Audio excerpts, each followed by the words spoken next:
On 29. märtsi hommik. Pereema Ene tähistab 64. sünnipäeva. Kella 10 paiku ärkab Ene.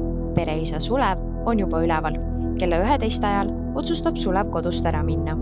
Kella 1 paiku saabuvad lähedased sünnipäevale. Vanem poeg Tanel on tööreisil Tšehhis, aga tema pere tuleb tähistamisele. Kella 5:30 paiku lähevad noorema poja Priidu ja Taneli pere koju. Kella 6:30 paiku jõuab Sulev koju. Ta hakkab toast välja viskama asju, teiste seas lendab õue tema hingamisaparaat. Ene helistab poeg Priidule ja ütleb, et isaga on midagi väga valesti. Ta ei tea, mida teha. Priit helistab sõbrale ja palub küüti. Õige pea stardib ta tagasi Silmsile. Kell 7:30 helistab Ene häirekeskusesse. Ta kutsub kiirabi. 10 minutit enne 8 saabub kiirabi. Sulev tuleb toast välja, et kiirabi ära ajada. Kiirabi kutsub aga politsei. Kella 8 paiku saabuvad Paidest 2 politseinikku. Sulev ei lase neid väravast sisse. Ta on õue tulnud ja kaasa võtnud perereliikvia, Esimese maailmasõja aegse relva, millel pole salves padruneid. Politsei suunab Ene eemale. Ta liigub naabermaja aia taha. 15 minutit pärast 8 saabub Priit.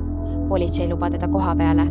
Isa liigub hoovis, Priit püüab aia tagant temaga kontakti saada. 10 minutit enne 8:30 jõuavad Tallinnast kohale 3 bussitäit kiirreageerijaid. 8:30 kutsub aga isa Priitu. Poeg vastab isale, aga politsei lubab teda isa juurde. 10 minutit enne 9 märkab Priit, et politseinikud varitsevad, roomavad ning käivitus politseioperatsioon. 7 minutit pärast 9 kõlavad käsklused relv maha, relv maha. Minut hiljem kõlavad 3 lasku.